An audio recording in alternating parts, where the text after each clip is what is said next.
Hi, I'm Brittany Riley and you're in the kitchen with Britt. We're here at Home Appliance in Avon and I am going to show you how to make some chocolate eclairs.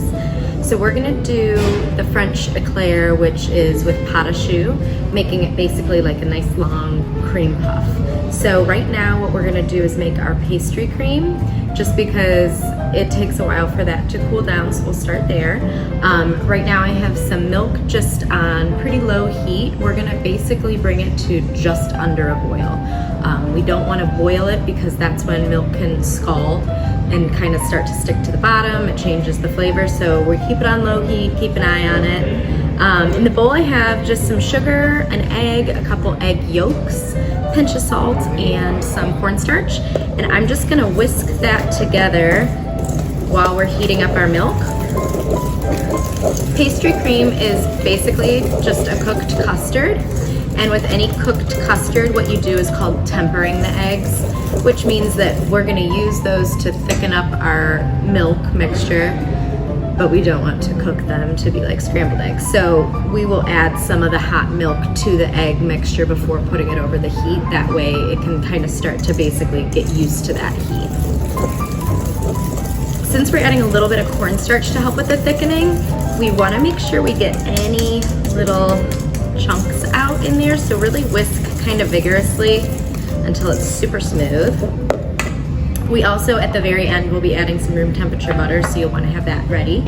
And I usually end up using a ladle. I used to always pour, but then I'm always like scalding milk on the outside of my pan, so I will have my ladle ready. We're getting really close.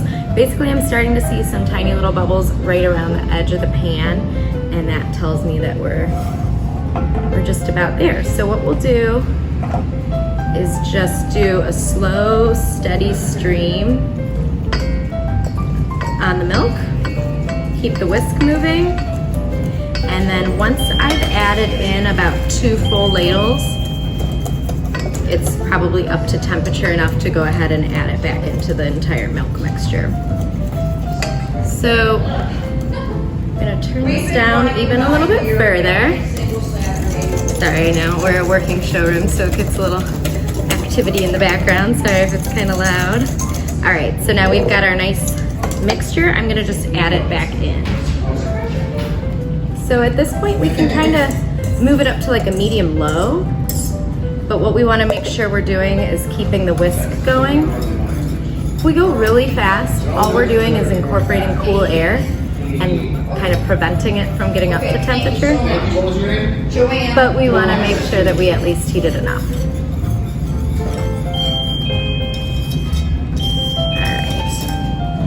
And as you're whisking, another thing to keep in mind is those edges of the pan. So really make sure your whisk gets in there, especially with our different appliances at home. Sometimes we're on electric, sometimes we're on gas, and we can get some heat spots and things like that. So just really make sure to get all the way around. And we'll keep doing this for a few minutes as it starts to thicken up. I'll come back and kind of show you what it should look like.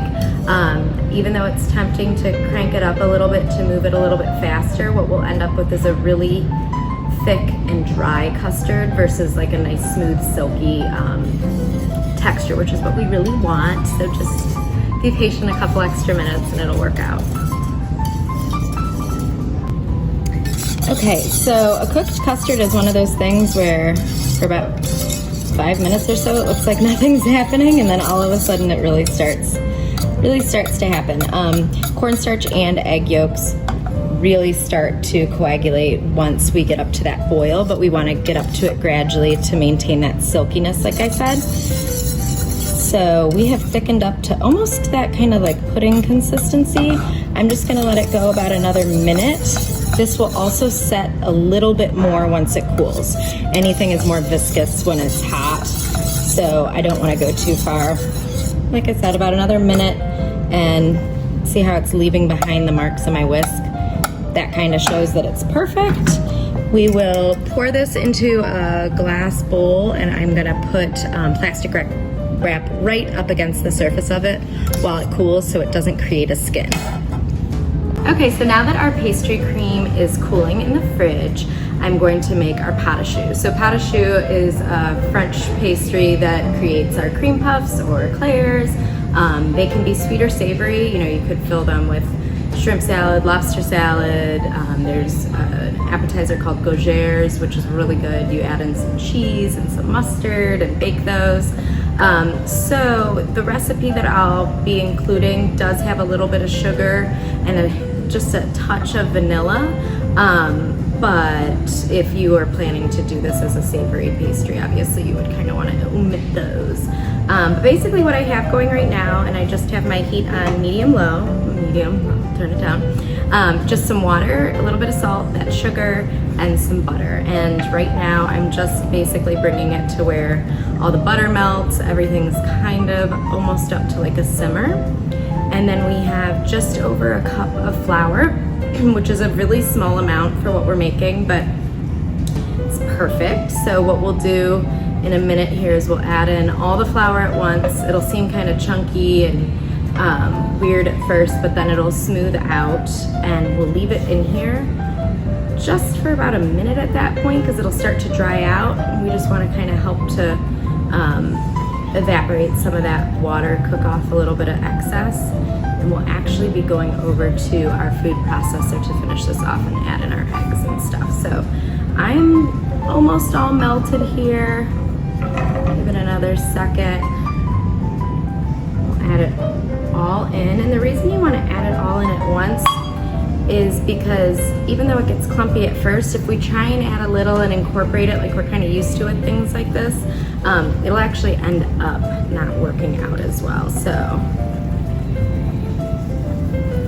kind of keep that wooden spoon working, and you do want to work kind of fast because we want it to dry out, but we don't want it to start cooking to the pan or anything, which can happen pretty quick. Another reason why we keep our heat a little bit lower so that we're not battling against that. And right about the time that I have it like totally incorporated, it's completely pulling away from the pan. So I'll let that go another 30 seconds. And then we'll take it off of the heat. And if we go any longer, that's when it starts to stick. So just give it another stir, and it's a really nice looking dough. So we'll turn this off and head over to the food processor with our eggs. Okay, so pretty hot mixture in here. We're not in a situation where we're tempering our eggs this time, but what we want to do is if you have like the tube on the top, remove that. We're just gonna turn this on and let a bunch of the steam escape. So right away, you'll see lots of steam kind of coming up. We're just gonna keep this going for a minute or two to release a lot of that heat. So then when we start to add our eggs, we don't have to worry about them cooking because we lowered the temperature. Okay, so we've lowered the temperature a decent amount. I'm gonna start just right through here, adding one egg at a time.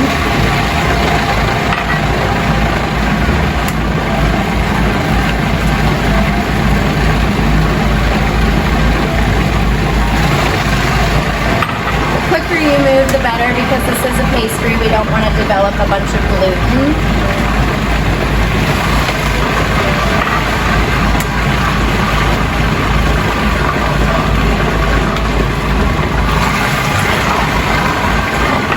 Okay, I'm gonna let that incorporate, and then there's a test to kind of check for the consistency to see how we're doing.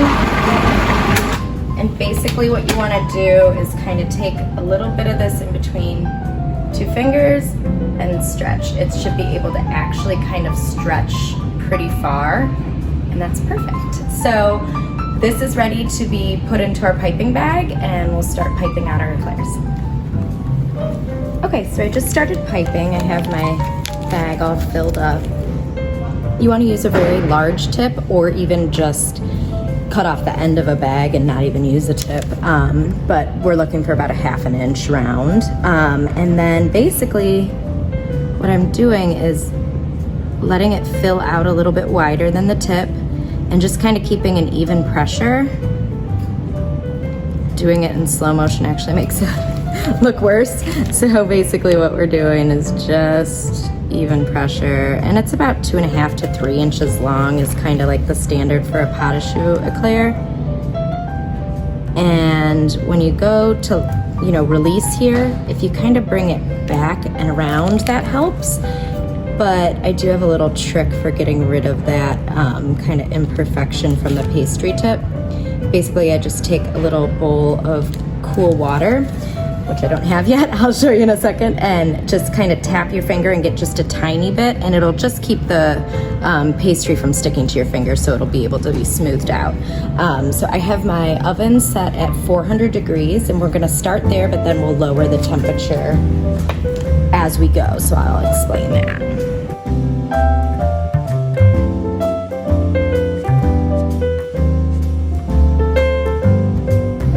So our eclairs are out of the oven. They're perfectly baked, nice and golden on the bottom and the top. The idea is that you are drying it out. So I'll put in all the steps into the recipe and everything, but basically we started at 400, but only for about 10 minutes. Reduce it to 375 for about 10 minutes, and then I kind of prop the door open and let them dry out, and that's for at least 10 minutes. So sometimes you have to do a little bit of shuffling of the trays and everything to make sure that that stays nice and even for you, because you don't want too much browning, but you do want to dry them out, otherwise they just kind of deflate and are soggy. No good. So we're going to fill them with our pastry cream. While we do that, I'm going to have our ganache going, which is the chocolate topping that goes on top. So I have some chopped dark chocolate, and what I'm doing over here is I just have some heavy cream that I am bringing up to a simmer. So basically what we want to do on pretty low heat, medium low, is bring it up to where we kind of see that activity, those bubbles starting around the edge of the pan. Turn it off at that point, and we just pour it over the chocolate. So it'll kind of melt it all on its own from that heat. Just let it sit for a few minutes, and then we'll kind of whisk it together and add a pat of butter. For filling, we have our pastry bag full of our pastry cream. What we do is take just like a little paring knife, and you want to just basically poke a hole and kind of twist it to make a little tiny circle in 2 different spots. If you were making bigger eclairs or just a cream puff, you'd either do 3 times or just right in the center. And basically that's because we want to make sure that every bite you take has that pastry cream. So the best way to do it is to actually pipe in 2 different spots so we can get it all the way across. So I usually will kind of go and get my whole tray done like that and then start piping so I can just keep going. But I'll show you guys, you just kind of set it in there and squeeze. You'll feel it start to expand. You want to be careful, sometimes it can pop out of the top, but you can really feel once it's pretty full. Our cream is just starting to bubble, so I'm just going to pour that over while we're piping. Perfect. And it's basically, for a chocolate ganache, it's basically equal parts heavy cream to chocolate. So if you have a scale, you can weigh, and that makes it pretty perfect. Otherwise, you can measure, and that helps. We finish it with just like a little pat of butter, basically, so that it has a little bit more of a sheen to it. And chocolate ganache can be used for so many different things. We'll just be dipping it in. You would dip a cream puff in. You can make a big batch and actually just like pour it over the top of a cake, and it'll set into this beautiful shiny chocolate topping for that. If you throw it into the refrigerator, it sets enough that you can roll it into balls, and that is the filling for a truffle. So then you would just dip that into fresh melted chocolate. So ganache is really versatile and kind of a nice thing to have in your back pocket. It's a beautiful drizzle over cheesecake or different pastries, and it's super simple to make. So I like having all those kinds of things on hand for sure. All right, so basically we fill these guys. Sometimes when I'm like in a little bit more of a hurry, I have these Ateco pastry tips, and they're kind of sharp, and I can kind of actually gently poke a hole with them, so I'll kind of take that little shortcut sometimes. And then what we'll do is let this sit for another minute or so, and we'll come back, whisk this together, and show you how to just kind of finish off your eclairs.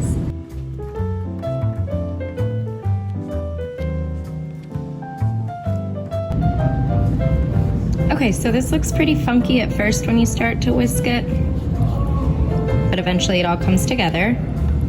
And if for some reason your ratio's off and your chocolate maybe isn't chopped small enough or your cream didn't heat up enough, you can always, I usually make sure to use, a metal or a glass bowl so that if I need to, I could always put it back over a double boiler just to finish it off. But this looks perfect. It's almost totally mixed in. And then make sure to kind of do this pretty soon after so that way your butter will just melt nicely into there and give it that good sheen like we were talking about. And then we're ready to dip them. Okay, I just started dipping them. Basically, you want to make sure that there isn't any pastry cream on the top of your eclair. Kind of grab the sides. This also makes it important that it's dried out because it's much easier to handle. You'll want to kind of give it a second to get the excess off. That way it doesn't drip down the sides, hopefully, once you kind of set it to set. I definitely have a little drip going on, so I'll let it hang a little bit longer this time. But yeah, just kind of give it a little bit, not too much.